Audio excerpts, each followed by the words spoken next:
Hi guys! Another day, another mini vlog.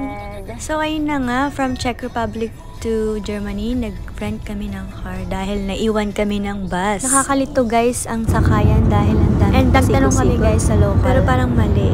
Mali yung binigay na direction sa amin. So fast forward guys, after namin i-drop by ang car sa airport, sumakay kami ng taxi, Uber, from airport to our hotel. And yan, ang ganda ng view guys. Oh my god. At eto ako ngayon. Medyo antok pa pero mataas ang energy. Char. Ang pasayo-sayo pa. Antok pa. Tapos masaya ako tumingin-tingin sa akin yung driver. Sabi niya siguro ano ba ito? Baliw. Peace! Ayan na nga. Ang lamig dito guys. Sobrang lamig. It's 10 degrees Celsius yan guys. So halos same lang ng temperature sa Czech Republic and dito sa Germany. So take note guys, walang snow pero namig na ako, grabe. Nanginginig ako sa lamig niyan paglabas ng car. Pero totoo guys, promise. Medyo masakit sa bulsa yung pag-rent ng car guys. Di ko na sasabihin pero sobrang mahal. Parang isang ticket na mula Thailand hanggang dito sa Europe. Ang biyahe from Czech Republic to Germany is about 3 hours, 3 to 4 hours guys. Depende kung gaano kabilis yung car nyo. And kanina umulan guys sa bandang Czech Republic.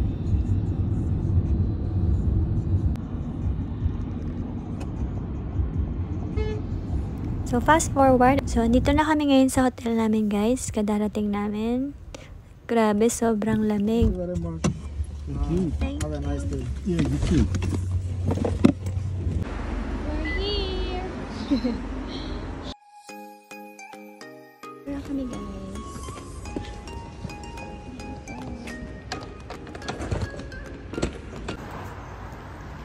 Finally, we're here in the hotel.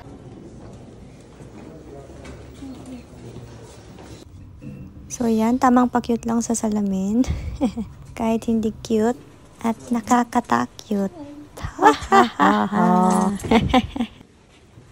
So this time guys, dinadala ko ngayon yung luggage ko. 15 kilo plus yung 5 kilo na bag.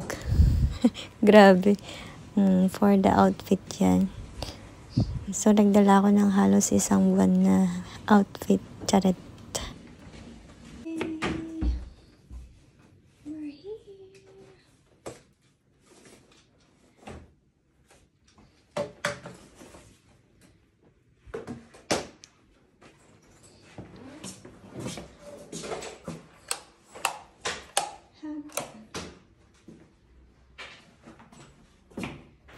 So, papakita ko sa inyo kung ano yung tsura ng bathroom dito sa hotel namin, guys. Ayan. Mirror, mirror on the wall. Who's the fairest of them all? Hello, Germany!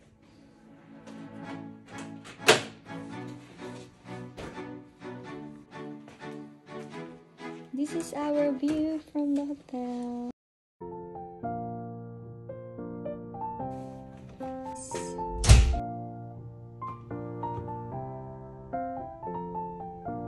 Ganda ng view.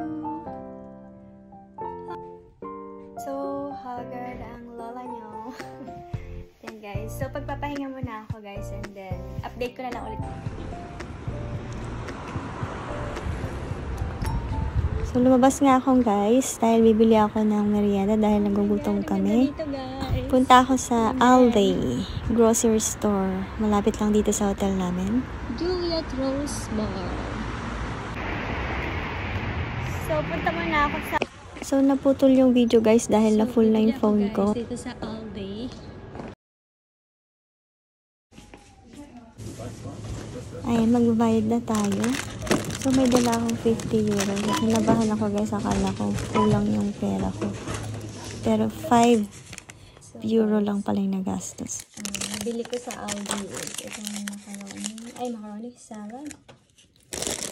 Ang mura lang ng bilihin pala dito guys. Akala ko sobrang mahal. Tsaka yung milk. Milk. Yeah. Ito. So, this is only 5 euro. 5.38. Akala ko napakamahal. Akala ko kulang ng pera ko pero hindi. So, kinabukasan, nagpunta kami dito sa park. Naglakad-lakad kami. Ang daanan namin ito. Kaya picture-picture, ganun. Tapos, meron ditong bridge, tapos river. So, that's it for today's mini vlog. Thank you for watching. Till my next vlog. Bye! Mwah!